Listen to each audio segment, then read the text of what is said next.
Chapter 1. When Marcus Sunday arrived at Whodunit Books in Philadelphia around 7 that evening, the manager told him not to expect much of a crowd. It was the Tuesday after Easter. Lots of people were still away on vacation, and it was raining.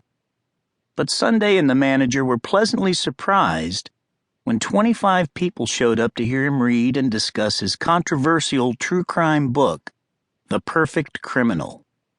The manager introduced him, saying, "Marcus Sunday, who has a doctorate in philosophy from Harvard, has hit bestseller lists around the country with this book, a fascinating look at two unsolved mass murder cases explained by a truly original mind focused on the depths of the criminal soul." The crowd clapped, and Sunday, a tall, sturdy man who looked to be in his late 30s, stepped to the lectern wearing a black leather jacket, jeans, and a crisp white shirt.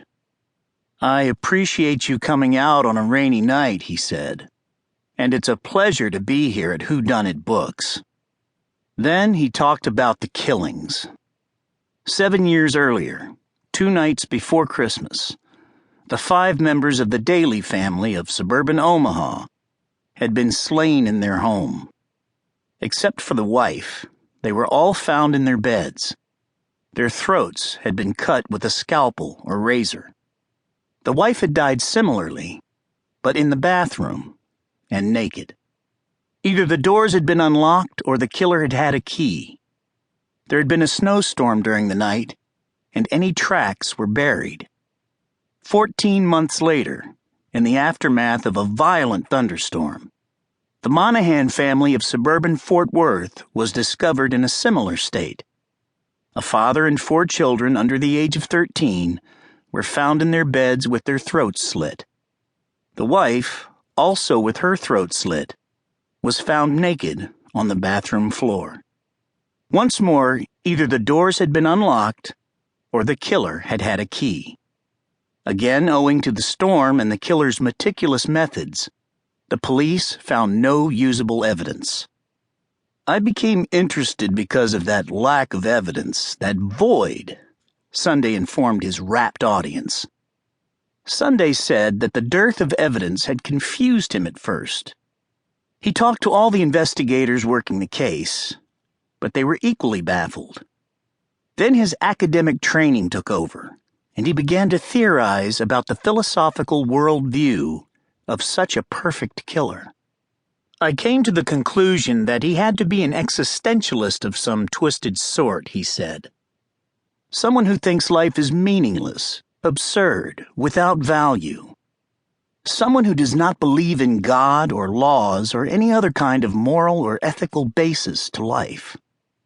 Sunday went on in this vein for some time, reading from the book and explaining how the evidence surrounding the murder scenes supported his controversial theories and led to others. The killer's disbelief in concepts like good and evil, for example, perfected him as a criminal, made it impossible for him to feel guilty, which was what allowed him to commit such heinous acts with dispassionate precision. A man raised his hand. "You sound like you admire the killer, sir." Sunday shook his head. "I tried to describe his worldview accurately and let readers draw their own conclusions." A woman with dirty blonde hair, more handsome than beautiful, raised her hand, revealing a sleeve tattoo that depicted a panther in a colorful jungle setting. "I've read your book," she said in a southern accent. "I liked it." "That's a relief," Sunday said. Several people in the audience chuckled. The woman smiled, said, "Can you talk a little about your theory of the perfect criminal's opposite, the perfect detective?" Sunday hesitated and then said, "I speculated that the only way the perfect killer would ever get caught was by a detective who was his direct antithesis, someone who believed absolutely in God, someone who was emblematic of the moral, ethical universe and of a meaningful life.